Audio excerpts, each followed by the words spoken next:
नमस्कार। पाकिस्तान ऑपरेशन सिंदूर में मुंह की खा चुका है और पाकिस्तान के गुहार पर ही ऑपरेशन सिंदूर रोका गया था, स्थगित किया गया था। हालांकि ऑपरेशन सिंदूर अभी खत्म नहीं हुआ है, लेकिन पाकिस्तान के जो नेता हैं वो गीदड़ भभकी देने से बाज नहीं आ रहे। ताजा भभकी दी है, ताजा धमकी दी है।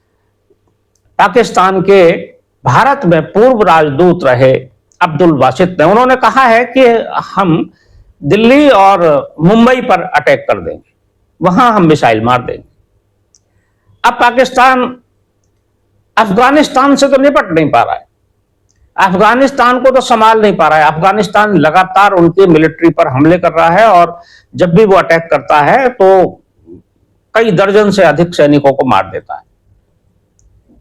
लेकिन वो भारत को धमकी देने लगता है। मुझे लगता है कि भारत तो ऐसे ही है, कोई भी आएगा और ईंट पत्थर की तरह से वो बम मार के और मिसाइल मार के भाग जाएगा। उन्हें याद रखना चाहिए वो बात जो अभी 2 दिन पहले भारत के सेना अध्यक्ष ने कही है। उन्होंने कहा है कि पाकिस्तान ये सोच ले कि उसे दुनिया के भूगोल में रहना है कि नहीं रहना है। अब्दुल बासित इस बात को ठीक से सुन लें कि भारत के जनरल ने क्या कहा है।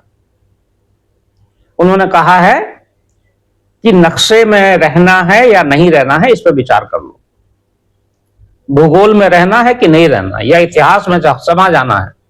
इतिहास में तो रहेंगे, इसमें तो कोई दो राय नहीं है। इतिहास तो लिख गया है और वो तो लिखा जाएगा कि कोई पाकिस्तान भी देश था, ये इतिहास लिखा जाएगा अगर वो ऐसी बातें करेंगे तो, जैसी वो कर रहे हैं। दरअसल अमेरिका की सुरक्षा विभाग की प्रमुख हैं तुलसी गाबार्ड। तुलसी गाबार्ड ने अभी 4 दिन पहले एक बयान दिया था। उनसे जब पूछा गया कि परमाणु खतरा कितना है अमेरिका के लिए और कौन कौन से देश खतरा है, तो उन्होंने दुनिया भर के परमाणु खतरे के रूप में जो चिन्हित किए देश, उसमें ईरान का भी नाम लिया और चाइना का भी लिया, उसके साथ साथ पाकिस्तान का भी नाम लिया। उन्होंने कहा पाकिस्तान भी ईरान के मुकाबले ज्यादा बड़ा खतरा है अमेरिका के लिए परमाणु बम को लेकर। उन्होंने ये बात कही कि जो परमाणु खतरा है, एटॉमिक जो वेपन्स हैं, उनके मामले में पाकिस्तान ज्यादा बड़ा खतरा है। इस बात को लेकर जब जो है पूरे दुनिया में हंगामा खड़ा हो गया। पाकिस्तान भी भौचक रह गया कि वो तो अमेरिका से उनकी दोस्ती है। हालांकि दोस्ती तो बराबर के लोगों में होती है, वो तो कहीं उनके सामने टिकता ही नहीं है पाकिस्तान। लेकिन जब से आसिम मुनीर वहां दावत खा के आए हैं ट्रंप जी की, तब से उनको लगने लगा है कि हम भी शायद कुछ उनके बराबर हो गए हैं। लेकिन वो दावत तो किसी मसले से खिलाई थी उन्होंने। उन्हें मालूम था कि ईरान पर अटैक करना है तो इनको चुप रखना पड़ेगा, इस्लामी देश होने के नाते। तो इनको बुलाकर उन्होंने कुछ नाश्ता वास्ता करा दिया था। तो ऐसी स्थिति में जब यह बयान आया तो अब्दुल बासित साहब ने आए, वो एक पॉडकास्ट में बोल रहे थे। उनसे पत्रकार ने पूछा, पॉडकास्ट के जो महिला एंकर थी, उसने उनसे पूछा कि साहब वो इस तरह की बात कही है तुलसी गाबार्ड ने, और अगर पाकिस्तान पे अमेरिका हमला कर दे परमाणु रिएक्टर उनका कार्यक्रम रोकने के लिए जैसा ईरान पर किया है, तब क्या करेंगे?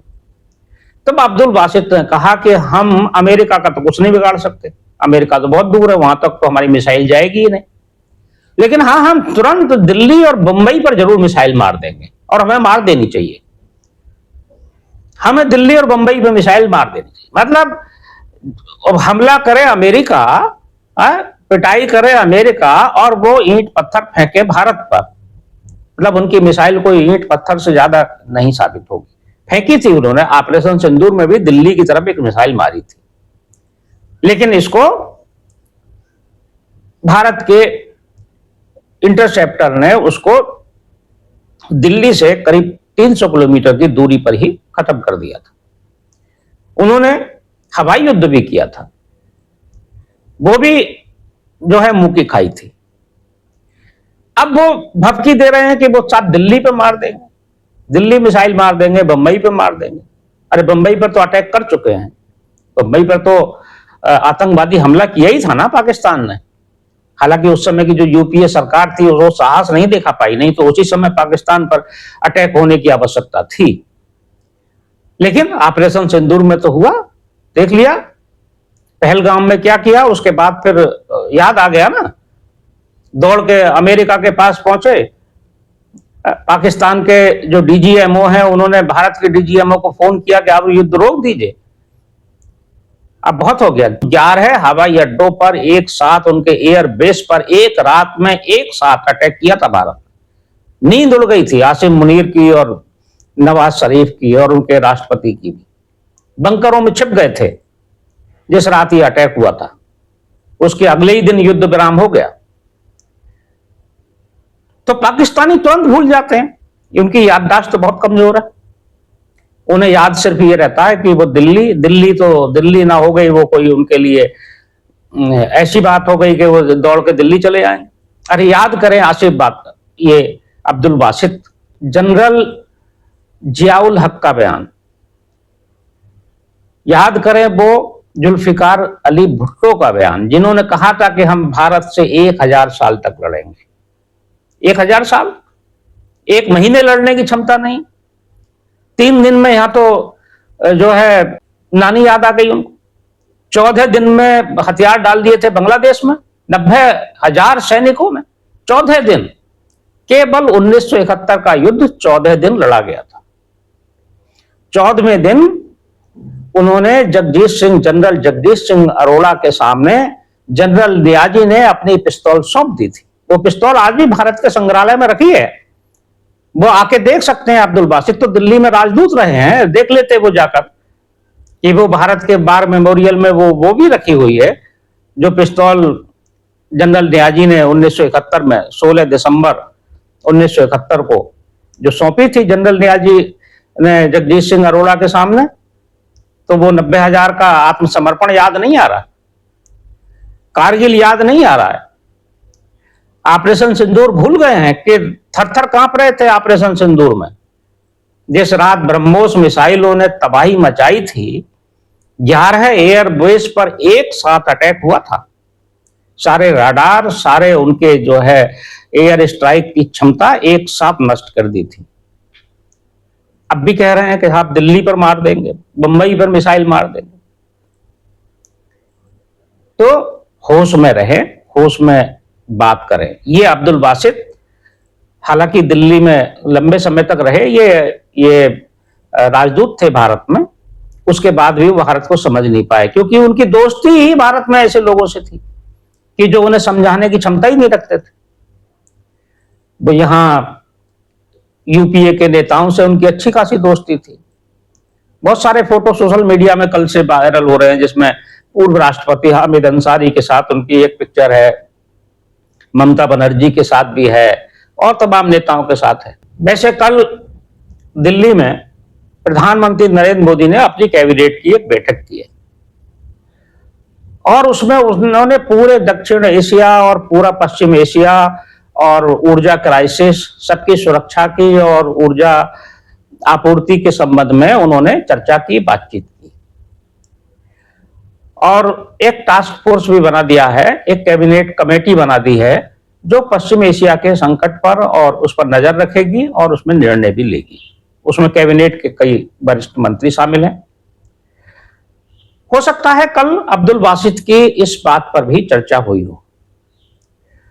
तो अभी अब्दुल बासित को ये तो याद ही होगा कि अभी ऑपरेशन सिंदूर खत्म नहीं हुआ है। भारत ने ऑपरेशन सिंदूर स्थगित किया है, युद्ध विराम तो कर दिया, लेकिन ऑपरेशन सिंदूर का के समाप्ति की घोषणा भारत ने नहीं की है। ये पाकिस्तान एक बार से फिर पुराना, 1 साल पुराने लगभग जो है वो अखबार उठाकर देख ले, स्टेटमेंट देख ले। अभी ऑपरेशन सिंदूर को मई में 1 साल पूरा हो जाएगा, तो ऑपरेशन सिंदूर 2 बाकी है अभी।